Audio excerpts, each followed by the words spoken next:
Hey, Jasen Rice here with LotParty. And again, a little description of the show. You know, if you've ever worked in a dealership and done a lot party, you know what that means. You get out there and you stir that lot up around, move cars around to maybe get them in the hot spot, or maybe you put the trucks to the front or to the back and the cars over here and over there. Basically stirring up the inventory for all that lot traffic to make that lot look different. Or maybe it's just snowed and you got to go out there and clear out the snow and have a big lot party. Everybody's involved. Well, that's what this show's about. But we're talking about your virtual lot. Maybe we need to stir up your virtual lot to drive more traffic, or again, maybe you have something like a mess out there, like a bunch of aged inventory, and we got to clean it up. So again, this is what this show is all about. And what we're going to talk about today is I want to interview and go over these highline stores, Infiniti, Acura, BMWs, Mercedes, these type of stores that are highline stores that try to do velocity, because that's a big struggle for a lot of these stores. A couple reasons why, where, and how they got to buy those cars. One, they got to deal with a lot of transportations. Two, they got to bid up really high for these cars.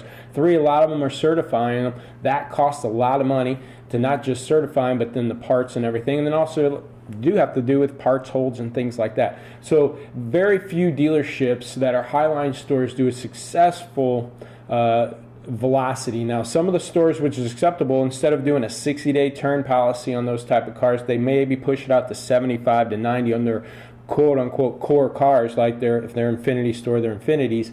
But then they do a 60-day philosophy on anything else that they carry on their lot, the Chevys and the Fords and whatever else they might have on their lot, which again is acceptable as long as they keep that lean and clean on these highline stores. But just like I said last week, on these small town dealerships, a lot of them say, hey Jason, I'm a small town, my market's a little different. The laws of velocity, the laws of money management is no different if you're a highline store or a small town domestic store, and that is turning those dollars. A 5 or 10% shift in market on a 60 grand Mercedes is a bigger impact than on a 15 grand Focus. Either way, it's a good chunk of money. But when you talk about a 10% adjustment, maybe over 60, 90-day period on 60 grand, we know that's $6,000. On a 15 grand car, it's only $1,500.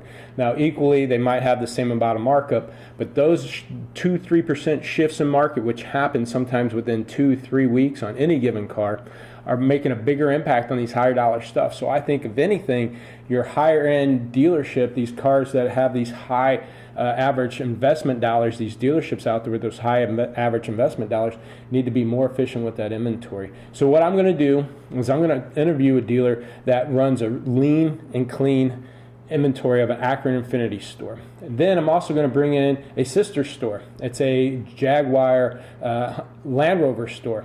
And his new adoption to velocity. He just came around about a month ago, and you know, he used to be, you know, let's hope and change. Let's hope I can get somebody to pay too much for my car, or maybe that the market changes and he's holding on to these high dollar inventory, and it was costing him. And he was back and forth on the philosophy, but over the last month, he's kind of converted. So we're going to interview with both of those together, and we're going to actually go over, you know, what the benefits are, what the struggles are, and what are these best practices. So let's go right into the interview, because I'm sure we're going to be debating back and forth for a bit.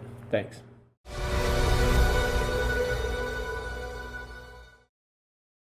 Hey guys. Hey Jason. This is Jasen Rice.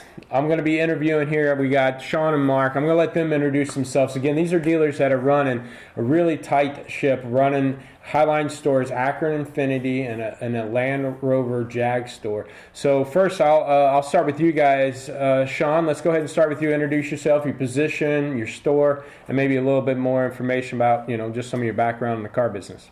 Yeah, my name is Sean Gleason. I'm the general manager at Joe Bullard Acura and Infiniti Mobile. We do about 100 cars a month between both stores, roughly 50 and 50 to 60, 50 at Acura and 50 to 60 at Infiniti. Predominantly used. Our new cars, we run about 20 to 25 new per store a month, and used, between 30 and 38 per store a month.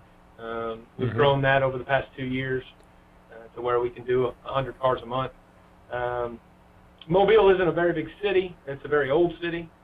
We've got about, Marc and I were talking about 250,000 people in Mobile.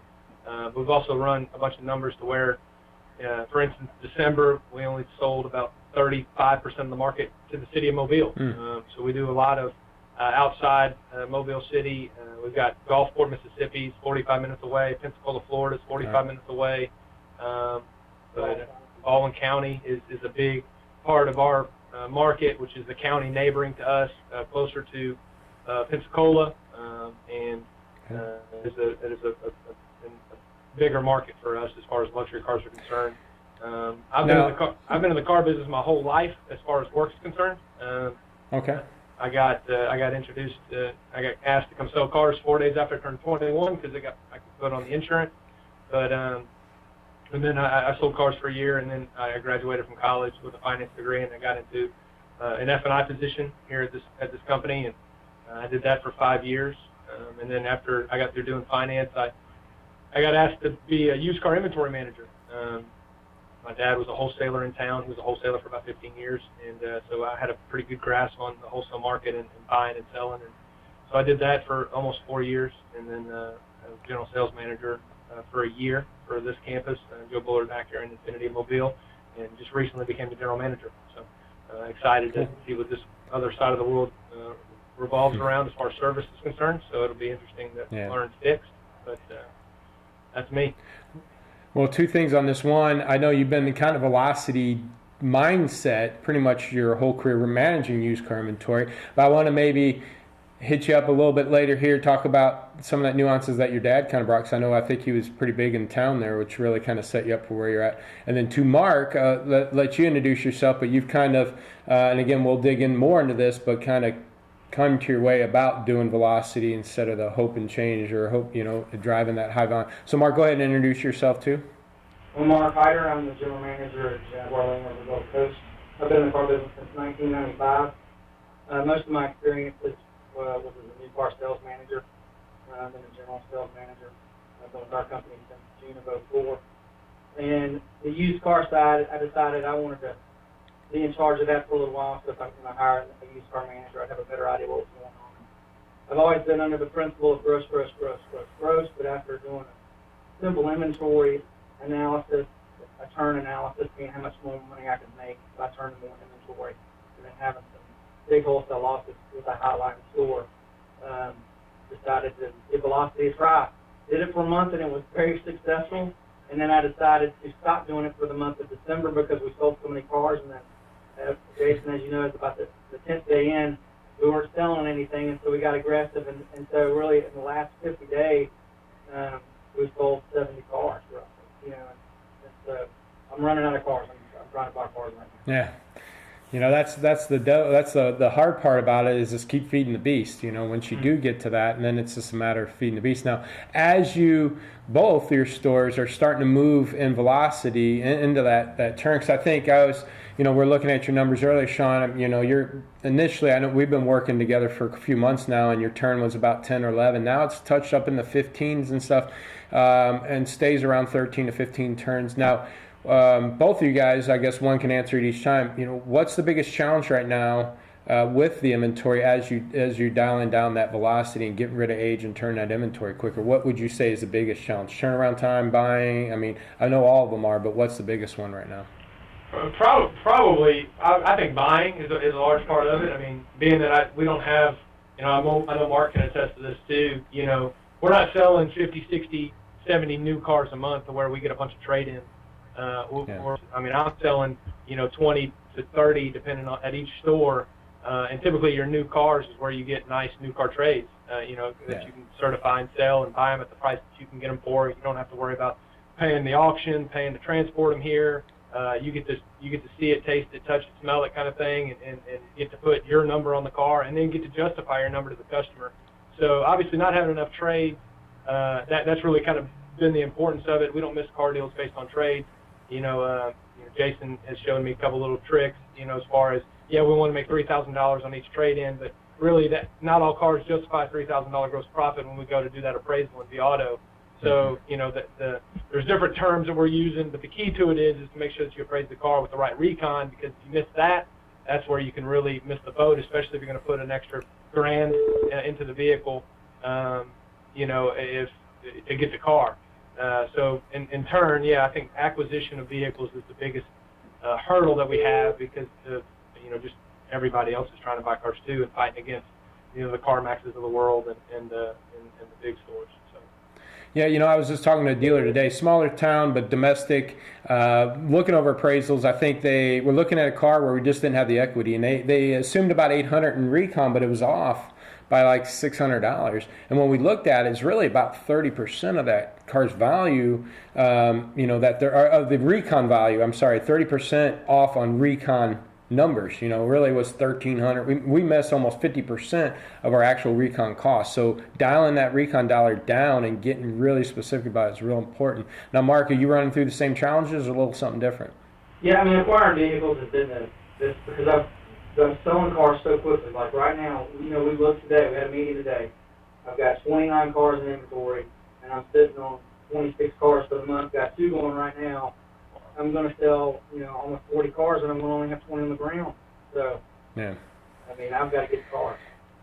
And I can already think or hear what people are thinking out there. Well, it's easy. They only got 29, 30, 50 cars. Try to do that with 100, 150 Highline. And I think it's just as it's just as challenging, if not more, because I just did an interview. My last show was on a small dealer. That manager. He tries to do everything. He has to, his photo person's missing for a week. He's doing photos. He's doing all these other things. So one, he doesn't have the manpower. 2, one mistake on 30 cars, especially when you're talking a 50, 60, 70 grand car, you're off 5%. That could blow your whole month, right, on just 1 or 2 cars. Yeah. So yeah, you don't have some of that volume to make up some of those mistakes. So dealers, that the first thing is, for the people watching this, they go, well, they've got small enough inventory, it should be easy for them. There's a lot bigger challenges. So one of the challenges, and I think you hit on it a little bit about appraising cars. A lot of dealerships are hesitant to do proxy bids or bid online and not go touch feel the car. What percentage, especially when you're buying $30,000, $40,000, $50,000 cars, I think your avenue is a little bit more trustworthy of buying cars, kind of a little bit sight unseen. But how much are you actually buying at the lane, physically buying at the lane, versus buying on the online and having them shipped to your store? Marc and I both, none of us go to the auction. 100% online. 100% online. I actually do a few proxy bids, but Sean doesn't normally do that. But. So you guys are buying 30, 40, 50 plus grand cars sight unseen in a way. You're buying them online, right? Everything's condition reported. You got condition report. Yeah, condition report. Auction photos, things of that nature. We can paint the picture. We just got to get creative with it and make sure all the pictures are there and be, and make sure we cross all our T's and dot all our I's. So for some of those dealers that are hesitant, I'm sorry, Marc, did I interrupt you? Like if a certain auction, if the cars stay 430 seconds, they're probably 330 seconds, and you probably have to replace at least half of them. So you just learn that after a couple times. Yeah. But for the most part, they're represented pretty well. If you buy 10 of them, 6 or 7 of them will be exactly what they say. Well, and some guys just want to touch the car, regardless of condition report and everything else, because they say there's things to be missed. But one of the things I think I try to let dealerships understand too, the more you bid online, the more you get to know the auctions. A 3.5 or 3.8 condition report in Chicago might be totally different than the one in Jersey, right? So you start learning those nuances, and then you can overcome those, right? Yeah. No different than going to the auction. A certain auctioneer is making up bids that somebody's outbidding you stuff. There's this way you learn auctioneers. You can learn the condition reports online. Yeah, and I've been introduced. I got a buyer down in Orlando that does a lot of work for us. I introduced him to Marc, and he's been buying cars for Marc as well, which has been a very great thing for us. I know that he's probably done well for Marc, and he does great for me. He buys probably 2 or 3 cars a week for me. So then I still get some of that, in the lane, non-condition report, can touch the car for me, and I trust them 100%. So that's just a small part of how we get cars. But Jason, you know what's not hard anymore? What's that? It's priced in a vehicle. It's not. Yeah. It's so simple that it doesn't matter what you own the car for anymore. If you just price it the way you're supposed to price it, that's the easy part of my job. Like now when we have meetings, we don't really talk about it that much. Yeah. Once you believe, I'm a believer now.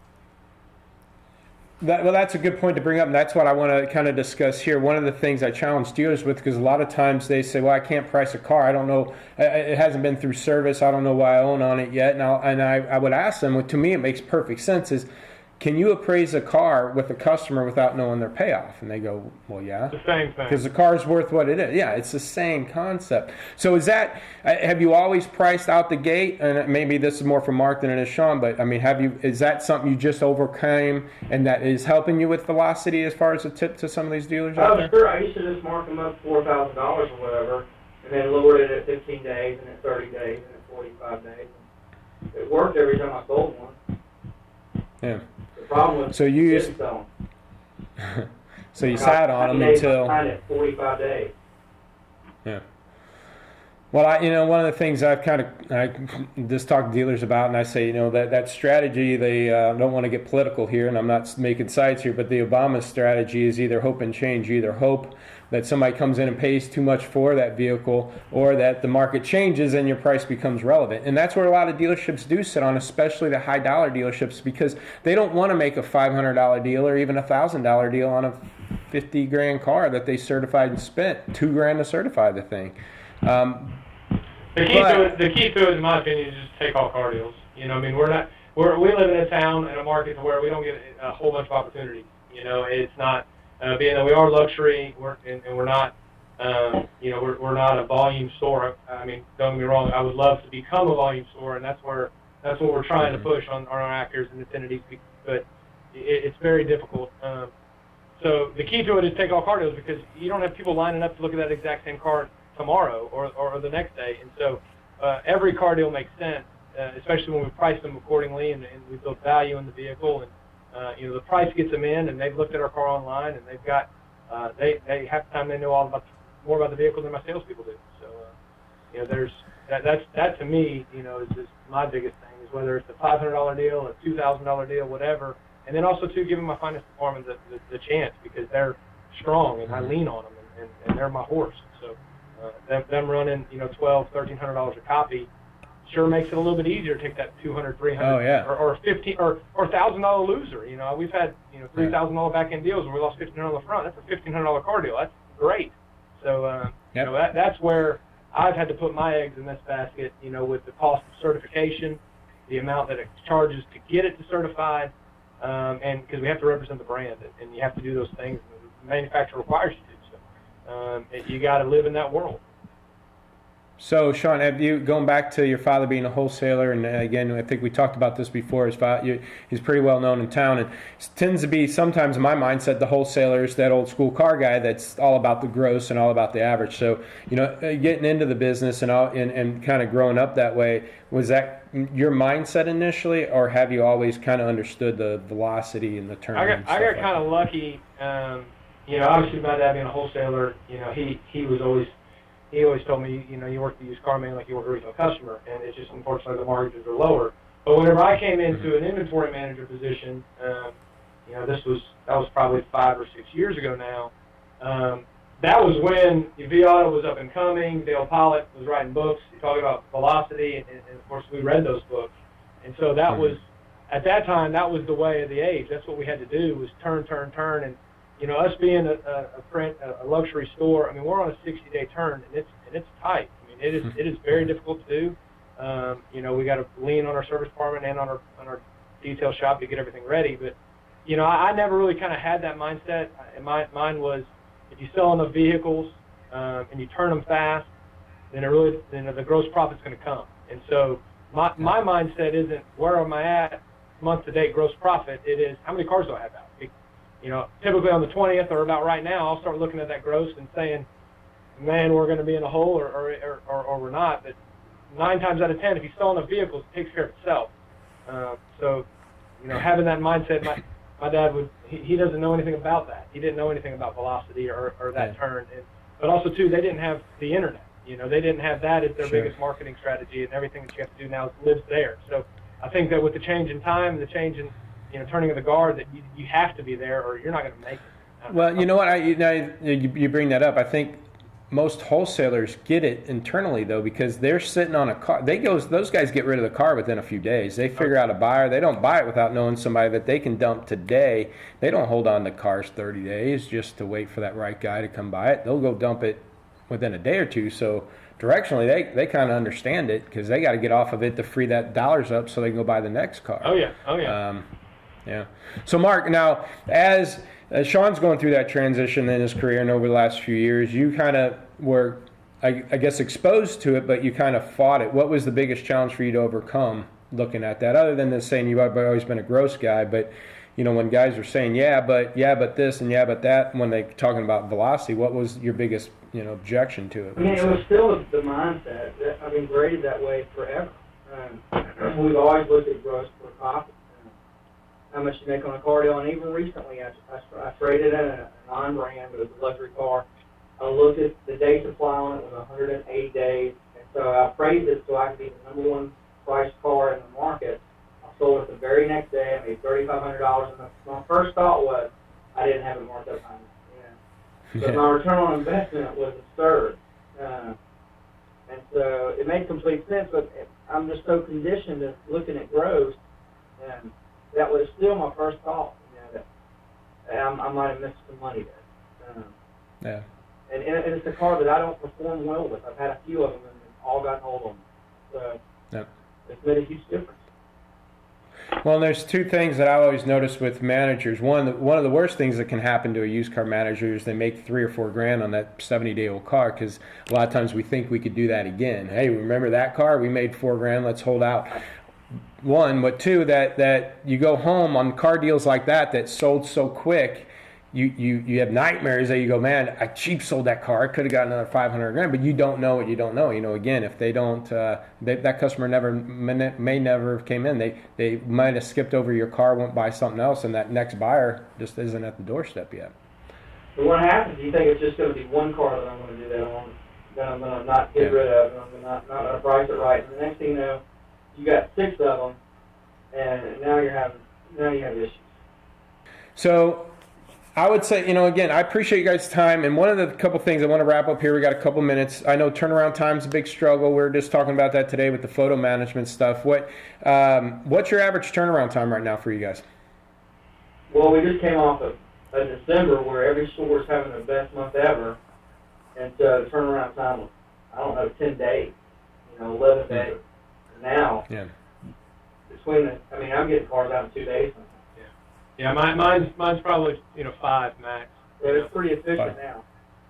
Yeah, and that all equals dollars. That faster that you could turn that turnaround time, and especially some of the stores take advantage of doing auction photos, 3 or 4 of those auction photos until that car's ready through the service and in and out. Or sometimes they're taking. Yeah.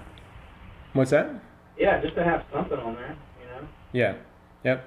And you're missing those SRPs and those VDPs if not, and you're spending all that money to get those SRPs and VDPs, and we're wasting it when those photos aren't there. And I guess as we wrap up here, what would you say that those highline dealers that still are fighting that pushback? What would be one tip that you'd give the dealer to say, hey, if you just focus on this and get over this, what would that be? And Sean, I'll start with you. Go get an ROI calculator and just plug it in.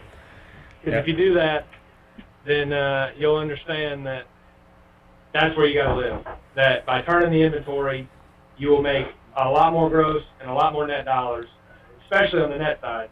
And you'll have better chemistry in your showroom because you'll be selling more cars. Everybody will be more happy. Your finance department's going to get more turns. They're going to believe in the system. You're going to create buy-in, but it's got to start at the top. Yep, and more trades. And another thing I bring up that I think dealers don't weigh in, these reviews nowadays, to me, they've got to be worth a few, $100, $200. I mean, literally, I don't think, especially on a big ticket item, I haven't looked at reviews. I mean, my wife looking at refrigerator looked at reviews. She would say, I like this refrigerator, but it had bad reviews. And so to get a happy customer that gets a great deal, you get them to get you some good reviews, and man, that's good ROI. But it's not, you don't see that in the bottom dollars, but when people see that, they come in with that mindset that you guys take care of your customers, and then they're willing to pay a little bit more for that type of service. And when they can see good reviews on your stores and they come in and get treated well, I think that allows you to hold some of that gross. And so, Marc, what would be that one tip? You can sell anything. I meet highline dealers all the time, and they just sell their own product and they wholesale everything else. If you just studied each car like it was a house, and you're going to represent it that way, like you're going to be the realtor, and price it accordingly, appraise it accordingly, acquire it accordingly, market it accordingly. You can sell anything. You just have to be in the right spot and market. Yeah, good point. Yep, and you know, that's we were just talking, Sean and I, about growing that inventory and where there's those opportunities, and you know, other makes and models. You know, sometimes we buy the same thing over and over again. We're only going to have a certain amount of growth, but you know, to be able to then pick out other things or keep those trades instead of dumping them, you know, that's great insight there. So here, guys, I appreciate your time. You know, I hope this brings value to dealers out there.